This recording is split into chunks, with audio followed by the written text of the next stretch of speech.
Los que están allá atrás no se quieren sentar, allá hay dos, acá hay un lugar, acá hay otro lugar. ¿O alguien de allá? ¿No? Porque si hay dos lugares aquí que no digo, no, hay dos que tienen mochila, bueno, ya nada más va a quedar uno. Hay un lugar ahí en la esquina, donde se puede sentar alguien. ¿Ok? Bueno. Bien, buenas tardes, gracias porque están aquí. El día de hoy tengo el gusto de presentarles a nuestro ponente, el doctor Sergio de los Cobos Silva, quien es matemático por la Universidad Autónoma Metropolitana. Tiene una maestría en ciencias en el área de cómputo estadístico por el Colegio de Postgraduados.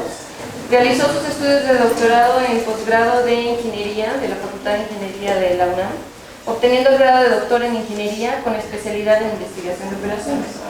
Obtuvo el grado de doctor en Ciencias en el área de Ciencias Económico-Administrativas por el Centro de Investigación y Desarrollo del Estado de Michoacán. Tiene un diplomado en Estudios Avanzados por la Universidad Rovira y Virgili de España y un diplomado en Desarrollo Productivo Sustentable por la UAM Iztapalapa. Ha participado en eventos nacionales e internacionales. Actualmente es profesor titular, sede de tiempo completo en el Departamento de Ingeniería Eléctrica de la UAM Iztapalapa. Entonces, bien, el día de hoy nos va a presentar su plática sobre programación borrosa y posibilística. Entonces, muchas gracias. Le damos la bienvenida al doctor. Gracias. Pues muy buenas tardes, estimados alumnos. Ante todo le quiero dar las gracias a la doctora Viviana y a la doctora Claudia por esta invitación. Realmente, uno de mis mejores años que pasé fue en la Facultad de Ingeniería, aquí, vecinos de ustedes, ¿verdad? En el doctorado. Y para mí es un placer venir otra vez a mi alma mater. Bueno, este tema lo escogí, tenía dos temas para presentarles. Dos temas, este de programación borrosa y programación posibilística, y otro tema que era de regresión borrosa. Y ustedes se preguntarán, bueno, ¿por qué tanto lo borroso? Pues lo que pasa es que empieza a haber ciertos paradigmas, ¿verdad?, que pues hay que seguirlos estudiando y que puede ser algo interesante. Yo me imagino, los que han llevado la materia de investigación de operaciones, ¿no? Inicialmente, bueno, ¿de qué se trataba? Pues eran de las operaciones militares. Lo que se trataba es de optimizar los recursos, ¿verdad? Y después se hacía una generalización de este tipo de problemas a problemas más teóricos de tipo más general. Así, por ejemplo, ¿no? El famoso problema de la mochila. Sí, pero el problema de la mochila, por ejemplo, se aplicaba para los barcos que venían básicamente de América o Estados Unidos y tenían que llevar, ¿verdad?, los recursos suficientes, tanto en armamento, en vehículos livianos, en vehículos pesados, ¿verdad?, en hombres, en municiones de todos los tipos, de tal manera que se maximizara tanto el espacio salud como la capacidad de peso del navío. También de los primeros, como ustedes sabrán, ¿verdad?, las primeras aplicaciones de la investigación de operaciones militares, pues era básicamente, por ejemplo, la localización del invento en ese momento, que eran los radares, ¿verdad?, sobre todo en Inglaterra, en donde tenían que poner la mínima cantidad de radares de tal manera que maximizaran el espacio de cobertura. Y así vamos viendo que hay van surgiendo varios problemas de lo que se conoce como de programación matemática. Bueno, después ya se le quitó el calificativo de investigación de operación militar, ya quedó solamente en investigación de operaciones. Y esto, cuando se traduce ahora, por ejemplo, en la cuestión de la industria, pues entonces se convierte en administración de operaciones. Y así, por ejemplo, ese problema que se tenía de la identificación, ¿verdad?, de dónde colocar los radares de tal manera que fuera la mínima cantidad, porque eran muy costosos, con máxima cobertura, pues ahora lo tenemos en el problema que todo el mundo traemos aquí en la mano, que es el celular. ¿Dónde colocar las celdas, ¿verdad?, las antenas de celda, de tal manera que maximice, ¿verdad?, y que no se pierda la cobertura a la hora de que uno se va trasladando. Y así ya empieza a haber, ¿verdad?, diferentes paradigmas y se empieza a desarrollar nuevas ideas de cómo atacar los problemas. Antes, por ejemplo, ¿verdad?, se tenía, las compañías iban poniendo, ¿verdad?, iban poniendo sus sucursales. En aquel entonces lo que se trataba era de minimizar los costos de instalación.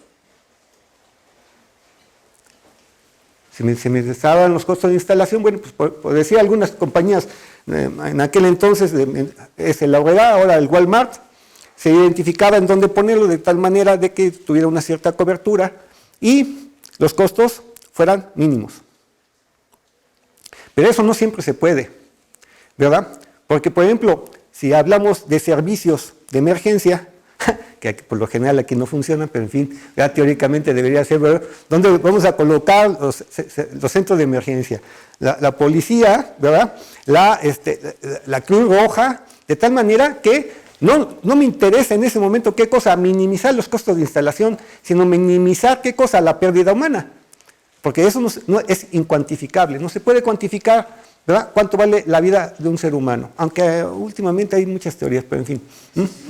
Claro, ya no vale nada, como dice la canción, ¿no?, de León, Guanajuato, donde la vida no vale nada. Bueno, pero pues eso es mentira, ¿no? Entonces, ahí es otro paradigma. O sea, no es minimizar los costos económicos, sino minimizar los costos para poder atender el servicio de emergencia.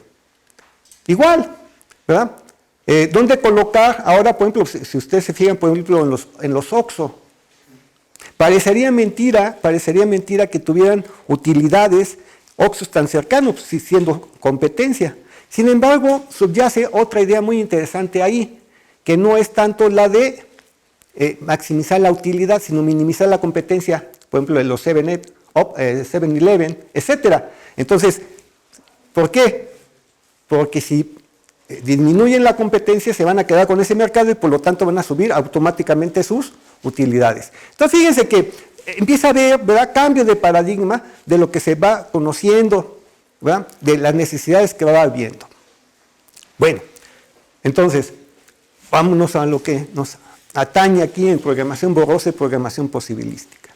Para esto le voy a decir, bueno, ¿en qué consiste? En términos generales, no quiero hacer nada formal, ¿verdad? ¿En qué consiste la lógica borrosa? Por lo general, la lógica usual, la que nosotros conocemos, ¿es verdadero o es falso? No hay un punto intermedio, o sea, no existe el tercer excluso, ¿sí? O es blanco o no es blanco.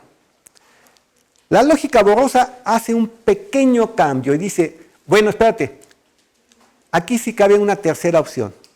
Esa tercera opción es que puede ser verdadero y puede ser falso a la vez, con tal de que des una medida de verdad y de falsedad. Ejemplo.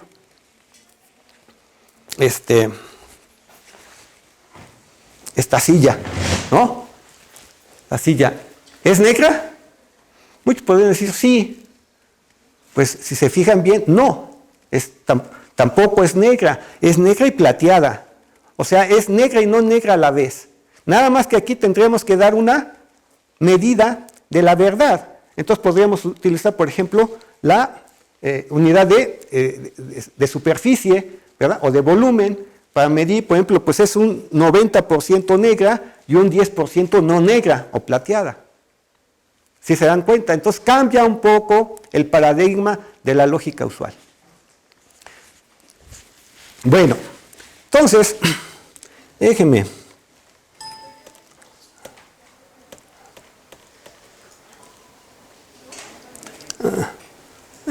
Ok. Entonces, en términos generales, nosotros tenemos un problema de programación matemática donde tratamos de optimizar, ya sea maximizar, minimizar, ¿verdad?, una función costo-beneficio, llamada también función objetivo, sujeta a una serie de restricciones.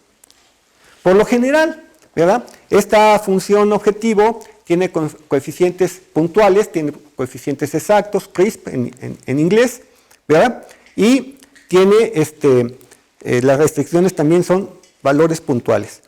Pero eso no necesariamente, ¿verdad? Funciona bien siempre. Ejemplo.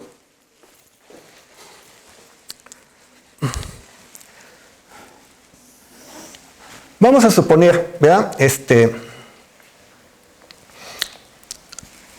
Vamos a decir, bueno, yo puedo considerar estaturas, ¿no? Eso también depende de qué, eso también depende en el contexto en que lo estoy midiendo. ¿Sí queda claro? No es lo mismo medir allá con los hermanos yucatecos que medir allá con los neozelandeses, etcétera. ¿Sí queda claro? Entonces, cambia mucho. Pero vamos a considerar, ¿verdad? De lo que tenemos más o menos aquí la idea de la Ciudad de México. Entonces, ¿qué podemos decir? Bueno, pues voy a hablar de hombres, porque después me meto en problemas si hablo de mujeres. Entonces, claro, hay que optimizar los recursos. Bueno, entonces fíjense, un hombre bajo, pues un hombre bajo es de 1,50, ¿no? Espero que nadie sea, bueno, si son bajos, ni modo. Ya ¿qué le pueden hacer? Sí queda claro. Un hombre de estatura mediana, pues estaríamos hablando, por ejemplo, de 1,70. Es un ejemplo, es un ejemplo. Y una persona alta, pues estaríamos hablando de 1,90. Fíjense que si yo lo pongo así, ¿verdad? Ya hago esta clasificación, pues nos podemos estar haciendo la siguiente pregunta. Oiga, pero ¿y si en lugar de 1,70, ¿verdad?, fuera 1,69, también se consideraría estatura mediana? ¿O no? Y si en lugar de 1,70 fuera 1,72, ¿estaría considerando una persona de estatura mediana? Entonces fíjense que el poner, ¿verdad?, esta clasificación de estatura mediana solamente con un valor puntual no tiene mucho sentido. Entonces nosotros lo que podríamos estar haciendo sería utilizar, ¿verdad?, por ejemplo,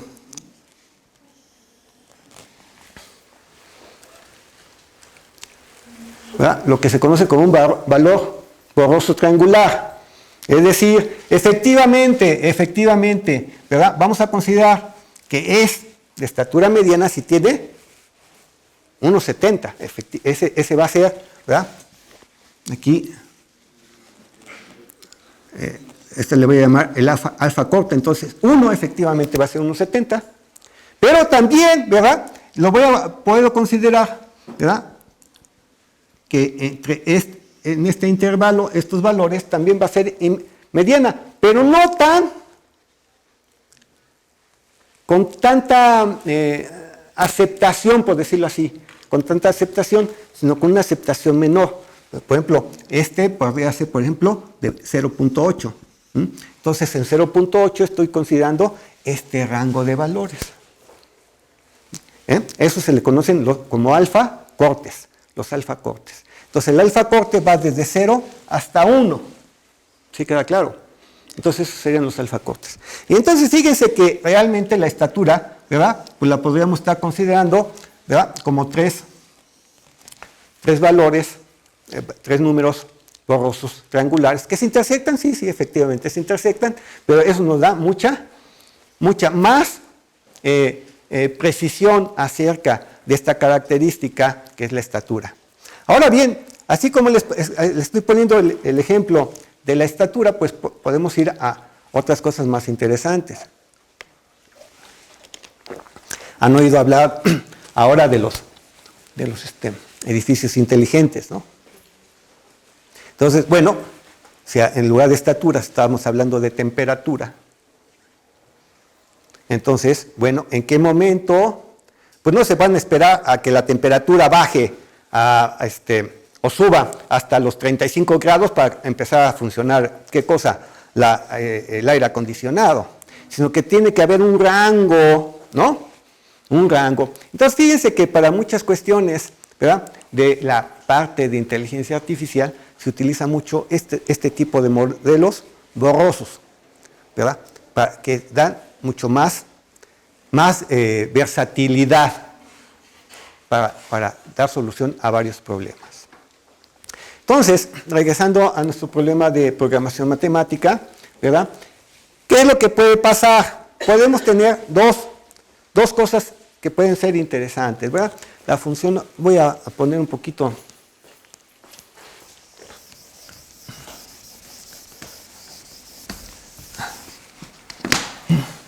Entonces yo quiero optimizar, ¿ya? Voy a poner un problema de programación, lineal, ¿no? Que es la más sencillita, ¿verdad? Entonces vamos a considerar que tenemos la función objetivo que es de tipo lineal y las restricciones también son de tipo lineales y estamos trabajando en el cuadrante positivo. Bueno, entonces, fíjense, aquí yo podría decir, bueno, pues yo quiero encontrar los valores tal que, bueno, aquí C1x1 más C2 x2 más Cn xn.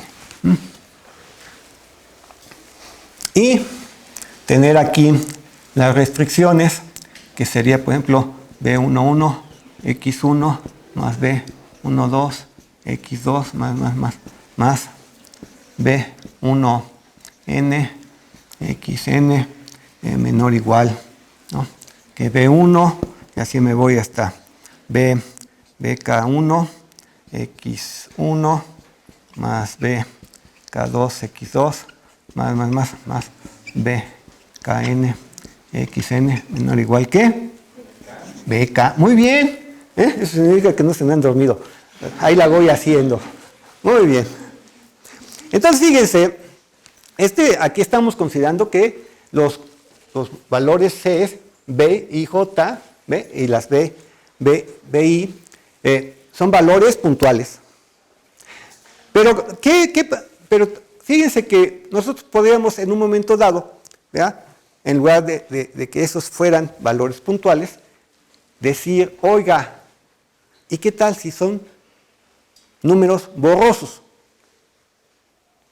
¿Sí? Por ejemplo, ¿verdad? Vamos a suponer que si tengo que por cada unidad de X1, ¿verdad? Obtengo un beneficio de 3 unidades monetarias. De 5 unidades monetarias por X2, etc. Pero si en lugar de decir, oiga, no sé exactamente si sean 3, sino que está alrededor de 3 unidades monetarias.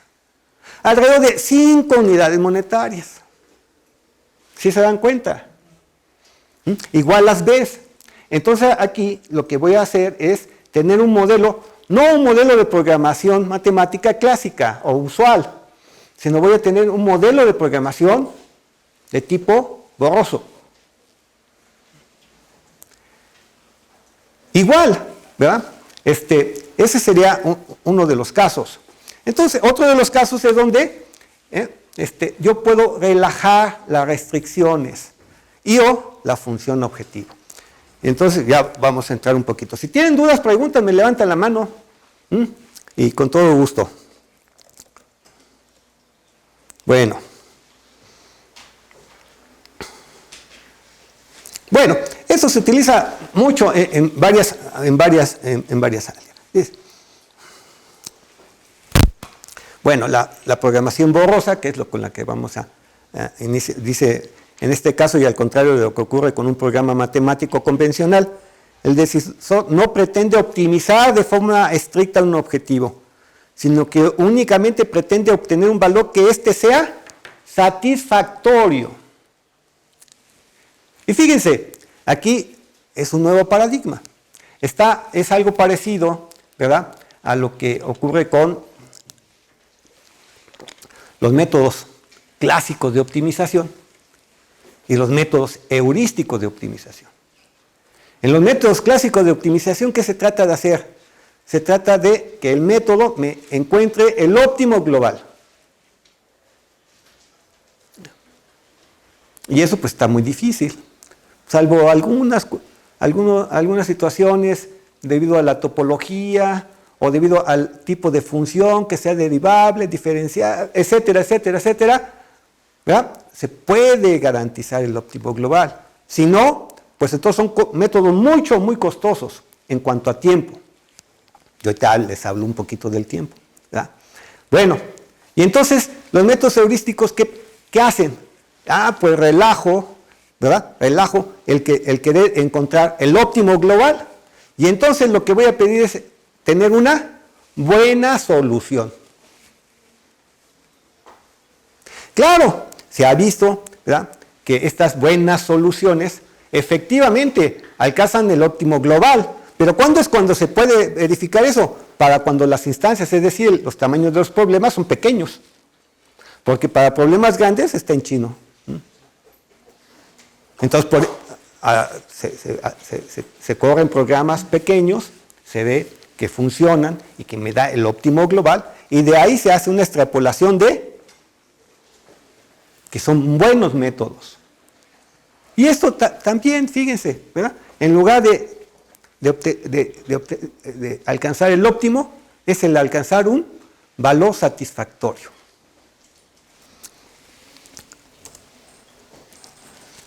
Bueno, en este caso, ¿verdad?, el decisor expresa el decisor tampoco expresa las limitaciones a las que se enfrenta en su intento de optimizar el objetivo de forma rígida, mediante menor o igual a B o mayor o igual a B, de forma estricta, sino que vienen dadas de una forma flexible o borrosa, de ahí viene el nombre, ¿verdad? Es menor, mayor que B, razonablemente, esencialmente, más o menos B. Bueno, ahorita que están tomando nota, la tengo que poner aquí, es del doctor Jorge de Andrés. A lo mejor por ahí pueden encontrar sus notas. Él es de la Universidad Rovira y Virgili.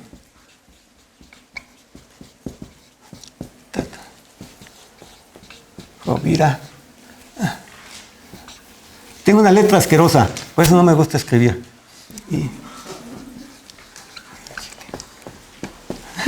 Ya con 2 doctorados y con uno, ¿verdad? Ya ven que los doctores tienen una letra asquerosa, pues ahora con doble doctorado todavía es peor, ¿verdad? Pues sí. Entonces, el doctor Jorge de Andrés, de la universidad, no me equivoqué, es Universitat. ¿Sí queda claro? Son catalanes, cada quien escribe como pueden o como saben. Bueno, ok, entonces yo creo, o le pueden mandar un mail y con gusto, yo creo que se siente muy a gusto de que se lo pidan. Me pueden echar la culpa a mí, ¿por qué me escribe? Pues porque Bueno, ok, entonces ese sería el caso. Un caso, ¿no? Entonces, las restricciones, por un lado, las restricciones no se va a optimizar, sino se va a encontrar un valor aceptable, razonable, ¿verdad? Y las restricciones no están en menor o igual directamente, sino más o menos, aproximadamente. Ese sería un caso. Y el otro caso, que vendría siendo la programación. Bueno, eso al rato se los digo entonces. Es que así lo puse. Bueno, aquí un ejemplito muy sencillito para estar viendo cómo es que funciona este asunto de aquí. Dice,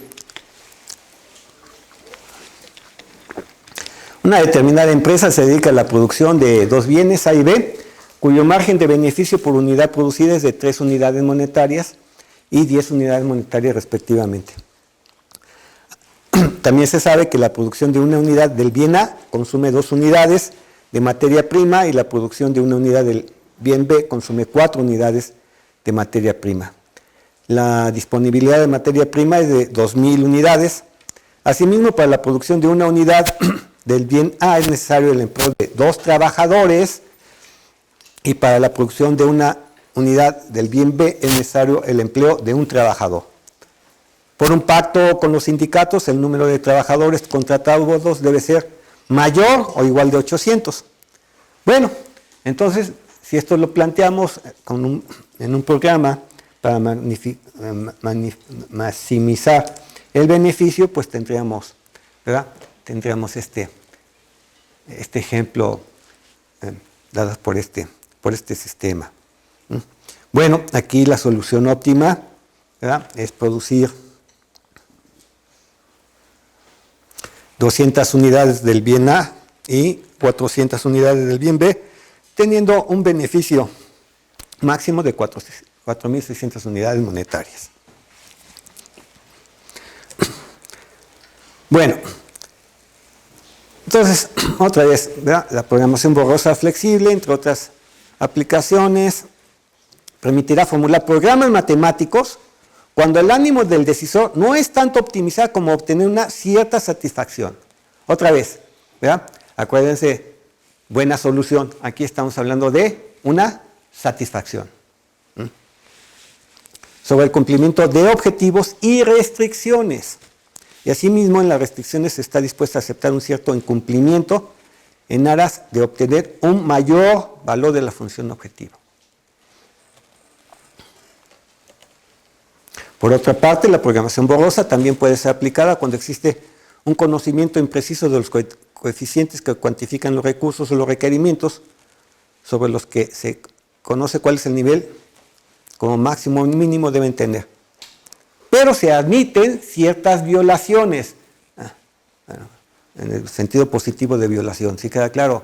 O sea, bueno, sí, en cuanto a satisfacción. Bueno, ok. Espero que me hayan entendido. Ahí está la idea. ¿Sí queda claro?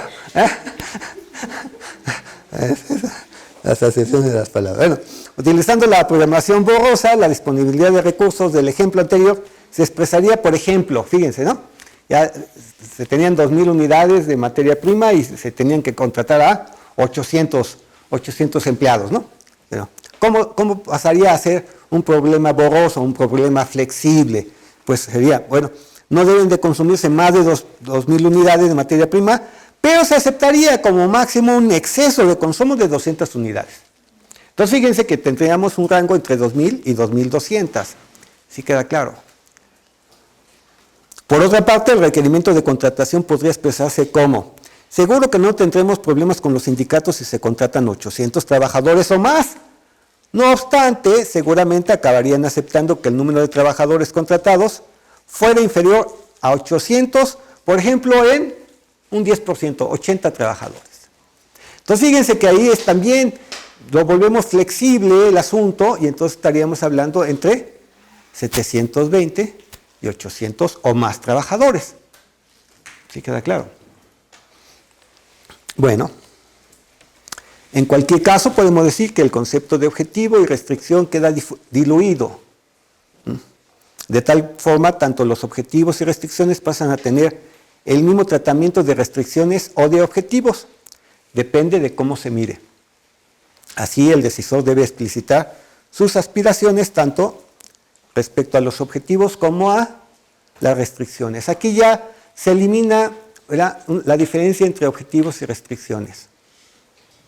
Y entonces, fíjense, el programa cómo nos quedaría. Dice, encontrar los valores de x1, x2 igual, ¿verdad? Pero en lugar de que sea óptimo la función objetivo, fíjense lo que viene aquí. Dice, tal que al menos se alcanza la mínima aspiración buscada sobre los objetivos y al menos se alcanza la mínima aspiración buscada sobre el cumplimiento de restricciones. Entonces, aquí estamos rompiendo. Y entonces la pregunta aquí, oiga, ¿y eso cómo lo resolvemos? Pues lo que pasa es que aquí la situación es muy interesante porque esto hay que pasarlo a un problema usual, ¿verdad? A un problema usual y utilizar la Gino o Lindo o cualquier otra paquetería, ¿sí queda claro? Pero ya no es el mismo esquema que tenemos anteriormente. Bueno, entonces hay que seguir dos pasos principales. Uno, cuantificar la satisfacción alcanzada respecto a objetivos y restricciones mediante funciones de pertenencia. Aquí este es otro concepto clave, función de pertenencia.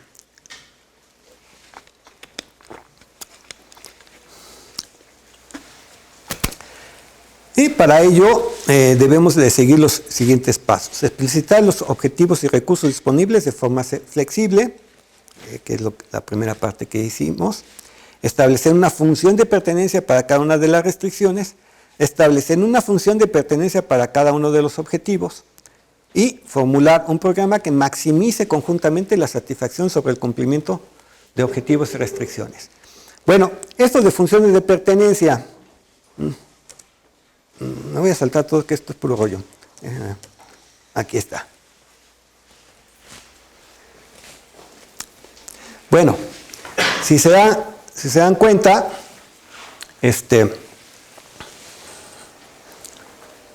por ejemplo, supóngase que aquí ponemos que sería el de 2000, tenemos 2000.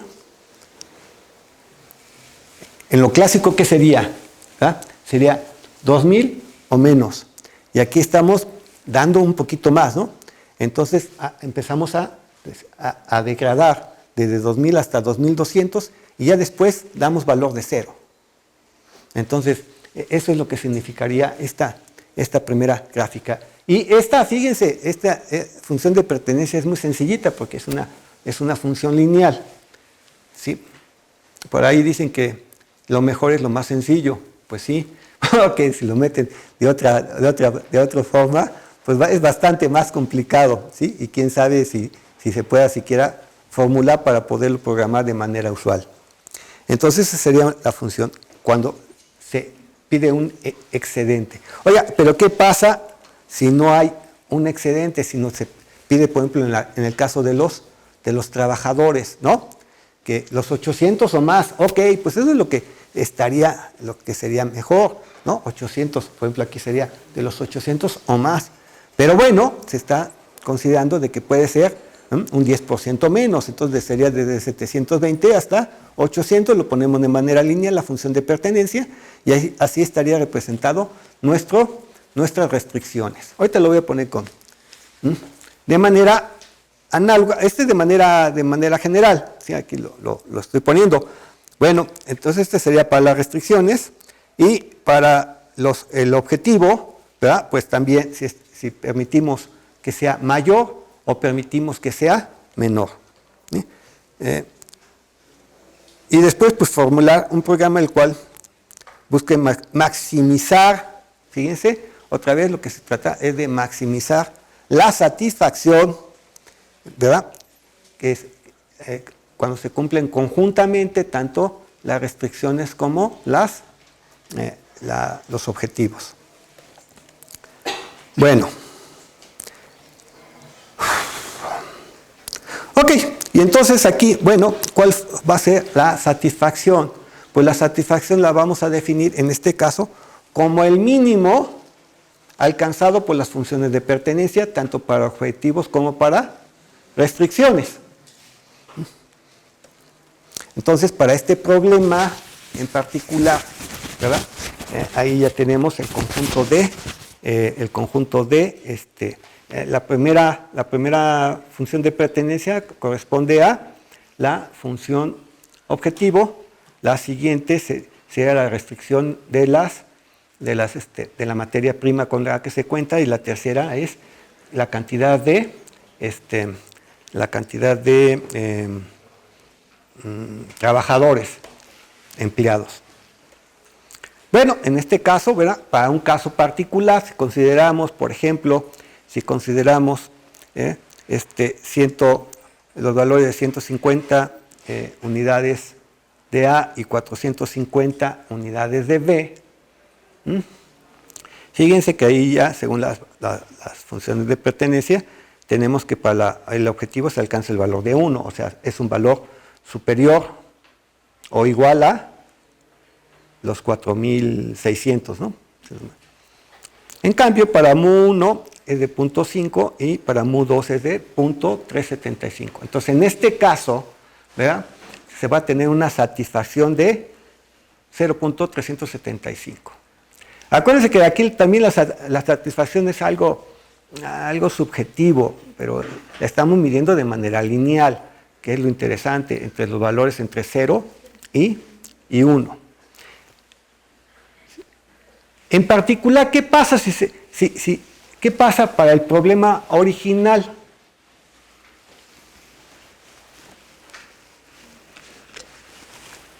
¿Cuál sería la satisfacción si sí, en la solución del problema original.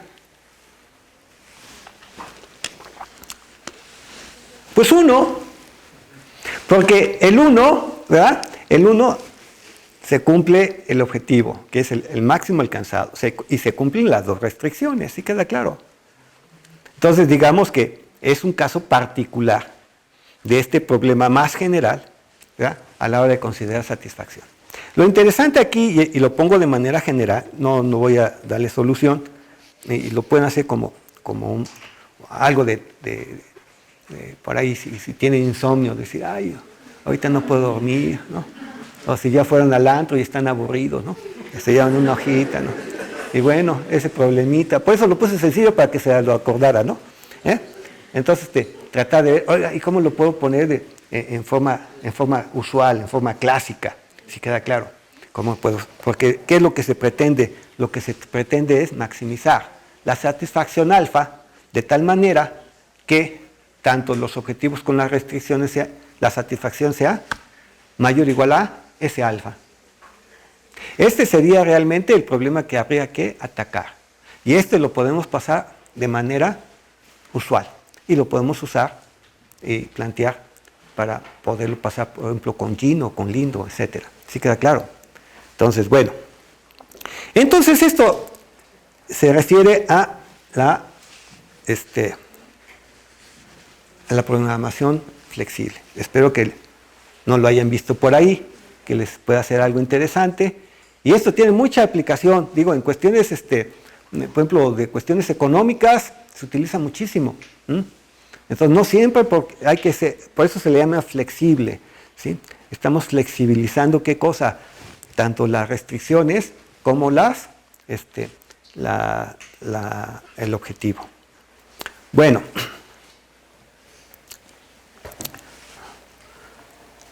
Pero tenemos el otro caso, aquí es cuando flexibilizamos tanto las restricciones como el objetivo. Y el otro caso era lo que les empezaba aquí a comentar, ¿no? Oiga, si en lugar de que me dé 3 unidades monetarias, me está dando aproximadamente 3 unidades monetarias. Oiga, ¿y eso ocurre? Sí, eso ocurre.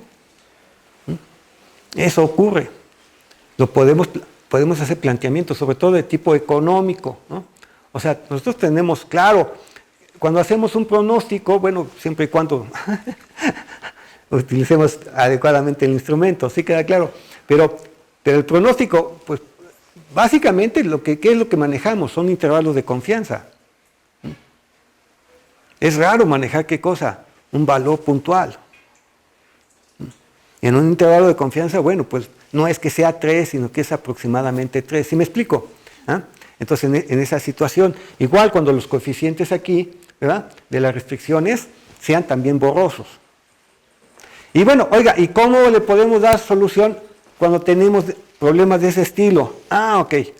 Cuando tenemos problemas de ese estilo, bueno, aquí, ¿verdad?, ya lo estoy poniendo, ¿verdad?, que tendríamos nuestro problema.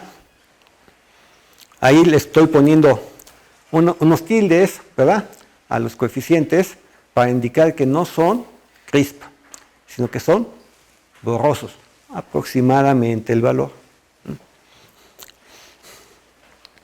De todas maneras, aquí tenemos que encontrar el vector de valores de las X, ¿verdad?, tal que se optimice eso. Oye, ¿cómo lo vamos a manejar? Pues aquí lo vamos a manejar. Así como en el caso anterior metimos, ¿verdad?, el concepto de satisfacción y el concepto de funciones de pertenencia, aquí ¿cómo lo vamos a resolver? Lo vamos a resolver diciendo cómo podemos operar, cómo podemos sumar números borrosos, cómo podemos restar números borrosos. Se puede hacer cualquier operación de números borrosos, en general. Aunque, por ejemplo, el producto y la división es sumamente complicado, aunque sean de tipo triangular, ¿sí? Los números borrosos triangulares simétricos son los más fáciles de utilizar, pero no necesariamente son los únicos que me pueden estar representando números borrosos. Pueden ser muy complicados las expresiones, pero aquí, bueno, para hacerlo sencillito. Entonces, bueno, esto ya se lo dije. Bueno, esto es lo que les estoy diciendo. Digo, los procedimientos pueden ser sencillos. Bueno, pues los coeficientes son números borrosos que pueden tomar cualquier forma, o los coeficientes son triangulares. ¿Ya? Lo más sencillo son los triangulares. Ahora, y fíjense que aquí viene la clave, dice, las restricciones deben ser transformadas en restricciones ciertas. Entonces aquí la pregunta, oiga, ¿y cómo le hacemos? Ok. La clave para esta metodología, ¿verdad?, es hacer la definición. Bueno, ya definir lo que son los alfacortes, ¿no?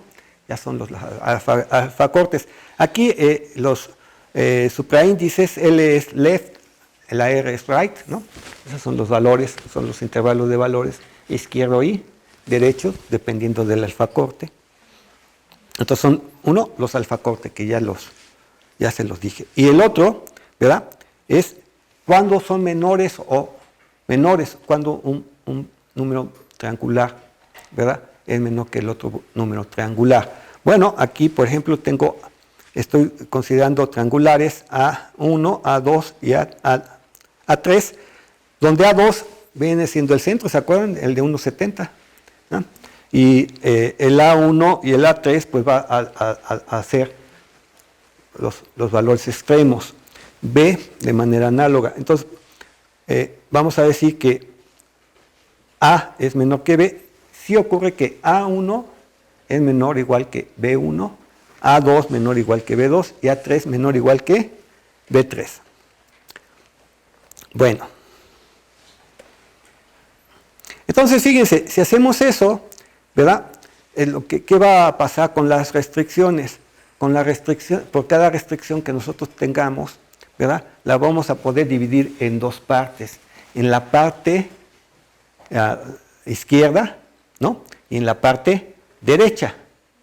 Y entonces vamos a obtener, en lugar de una sola restricción, vamos a tener dos restricciones. Pero fíjense que aquí estamos considerando a un cierto alfacorte, ¿sí queda claro? Esto es lo importante. Bueno, es lo mismo que le estoy diciendo. Y el tratamiento de la función objetivo, pues va a ser de manera similar, nada más que en lugar de un objetivo, ¿cuántos objetivos creen que vamos a tener? Dos. El objetivo con los coeficientes del lado izquierdo y el objetivo con los coeficientes del lado derecho. ¿Sí? Entonces aquí lo tendríamos, ¿verdad?, que Z sería la función objetivo. Y lo que tendríamos tendríamos un problema usual, que lo podemos usar pero ya sería multiobjetivo, al menos tenemos dos objetivos, ¿verdad?, y tenemos el doble de restricciones, ¿no?, las restricciones del lado izquierdo, las restricciones del lado derecho. Y ese es el sistema más sencillito, utilizando números borrosos triangulares. Bueno, pues muchas gracias.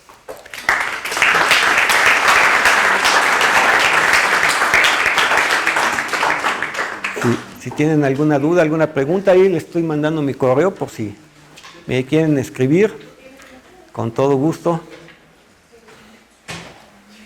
Doctor, primero que nada, muchas gracias por la plática. A mí me gustaría, que viéramos otra vez el problema que puso como ejemplo de la producción en una planta. Y ahí me quedó la duda, porque en alguna parte usted había dicho, a ver, ¿dónde era? Que el nivel de satisfacción era 1 o sea que mu0 había quedado como 1 había quedado igual a 0.5 y el otro mu había quedado igual a 0.300. Ok. Sí, en esa parte a mí me llamó la atención. Espero que no me haya equivocado, pero... A ver... ahí. Por ahí nada más. Pero bueno, no importa. O sea, La cuestión es, el hecho de que mu sea igual a determinado valor, lo que quiere decir es qué tanto te pasaste o qué tanto te saliste de lo que inicialmente se había acordado, ¿no? O sea... Bueno, por ejemplo, aquí la primera, ¿no? O sea, si yo el ejemplo que estoy poniendo fue, por ejemplo, 150 y 450. Ajá. Esos valores, ¿no? Los vamos a sustituir en este sistema. Entonces, si sustituimos 150, ¿cuánto era? Y 450, entonces sería 3A más 10B, que sería el objetivo, sería 4.000, ¿qué? 4.500 y 450 son 4.950, es mayor a 4.600, que sería el objetivo, por lo tanto, mu0 es 1. Sí. Para encontrar mu1 y mu2, pues hacemos de manera análoga la sustitución de esos valores. Ese es un caso, ¿verdad? Yo lo que les decía es que, bueno, ¿cómo propondrían para encontrar los valores de A y B tal que maximicen esa satisfacción? Pero para este valor particular, pues vemos que efectivamente se tiene con creces, ¿qué cosa? El objetivo, el máximo alcanzado del objetivo, ¿sí? Pero no se cumplen las restricciones. Las restricciones están fuera del... Las restricciones caen en el sentido usual. En el usual, sí. ¿Verdad? Porque no es 1. ¿No? Pero esto podría ser algo que podría ser interesante, decir, ok, mira, no solamente, ¿verdad? Estoy hablando del nivel de satisfacción. En el nivel de si tú ya llegaste a un acuerdo, ¿verdad? Con el sindicato, sobre todo, ¿qué es el problema? ¿No? Bueno, claro, ¿no? Ese es el problema, ¿no? Porque cualquiera te vende más materia prima, ¿no? Bueno, suponiendo que es algo más o menos sencillo. Pero, en fin, ¿no? Pero si ya tú tienes esos parámetros, ¿no? Entonces tú puedes decir, mira, no tengo al 100% la satisfacción en cuanto al cumplimiento de restricciones y del objetivo. En general, ¿verdad? El mínimo sería mi satisfacción de base de punto 375, que también es algo subjetivo, ¿no? Pero estoy obteniendo, ¿qué cosa? Mayor utilidad. Entonces siempre va junto con de la mano, porque hablar de una satisfacción per se etérea no tendrá mucho sentido. Pero aquí dices, oye, pues me estoy ganando como 350 unidades monetarias más. Claro, aquí entraría la pregunta, ¿vale la pena sacrificar cierta restricción con tal de obtener una mejor producción? ¿No? Ahí va la idea. La idea, exacto. Otra cosita, esta es muy técnica. No te preocupes. El tema del mínimo entre 1, 0.5 y 0.375. Me queda ahí como la duda. Bueno, ¿qué tan válido sería definir el nivel de satisfacción en vez de como el mínimo, sino como el producto de esos tres valores? O sea, ¿sería válido o hay alguien que ya lo haya intentado así? O sea, pensar que alfa fuera igual a 1 por 0.5 por 0.37, ¿sería válido o sería muy difícil? No sé. Pues mira, pues el que lo hace lo define. ¿No? O sea, no me lo tomes no. O sea, tú puedes definir, es como un número borroso, ¿no? O sea, puede ser triangular, o puede ser rectangular, o puede ser trapezoidal, o sea, hay algunas veces que te van a servir más que otras, para algunos casos específicos. Entonces, si tú crees que el producto puede ser más representativo, pues tú dices, bueno, mi nivel de satisfacción se va a dar por el producto. Ahora, ¿qué es lo que pasa? Fíjate también. Como estos valores a lo más son 1, entonces el producto va a ser más pequeñito, ¿no? Y entonces en este caso, pues sería punto 375 a la mitad, ¿no? O sea, tu satisfacción todavía puede ser más pequeña. Pero eso es muy válido Eso es muy, muy válido, dependiendo del problema que tú tengas. En este caso, por ejemplo, tienes satisfacción de un medio en la primera restricción y satisfacción de punto 3 en la... Entonces tú estás pensando, bueno, ya me salí de la, digamos, del rango en la primera y ya también me salí en la segunda, entonces, o sea, tengo que como de alguna manera pagarlo en la función de satisfacción, y entonces por eso se me ocurrió que... Pues es muy válido, o sea, pero depende, yo creo que también depende del problema. O sea, si para ti puede ser, por ejemplo, este caso, ¿no? O sea, tú puedes tener, ¿dónde te está pegando más? Fíjate, en la parte económica no te pega, o sea, de la ganancia. ¿Dónde te pega más? Donde te pega más es el problema político con el sindicato. Bueno, pero este solamente es, o sea, al final de cuentas son modelos que te permiten tomar una cierta decisión. Pero el decisor final eres tú, ¿no? Entonces, es muy válido. Siempre, como les digo a mis alumnos, que son compañeros ahí de 3 veces a la semana, ¿no?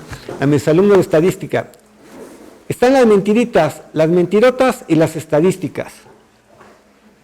Claro. Si tú no ves cuáles son los supuestos, si tú no ves cuál es la herramienta adecuada y no lo haces de manera como se debe de hacer, pues lo que estás presentando es pura mentira, ¿no? Entonces, también, o sea, este solamente es un modelo en donde se trata de hacer algo más flexible que en programación matemática usual. Bueno, no sé si... ¿No? ¿De qué? ¿Diga? Entonces, en este tema de programación borrosa no se cumple el concepto de que, ¿cómo se llama? Factibilidad no implica optimalidad en un modelo. No, o sea, aquí estamos relajando, ¿no? Efectivamente, factibilidad significa que se cumplan todas las restricciones. En el momento en que ya no se cumplen las restricciones, las soluciones van a ser infactibles, ¿no? Y otra vez, es que no estamos optimizando en el sentido usual. Estamos viendo maximización de la satisfacción que se tiene. Es otro, por eso les decía, ¿no? O sea, es algo semejante al valor óptimo y a un buen valor cuando usamos las heurísticas. O sea, se rompe. Claro que ahí todavía se sigue viendo que se satisface la factibilidad de soluciones. En este caso ya no. ¿No? ¿De qué? Aunque el caso extremo cae. El caso extremo es cuando se cumplen todas las restricciones y se obtiene el óptimo. Cae cuando todo es uno, ¿no?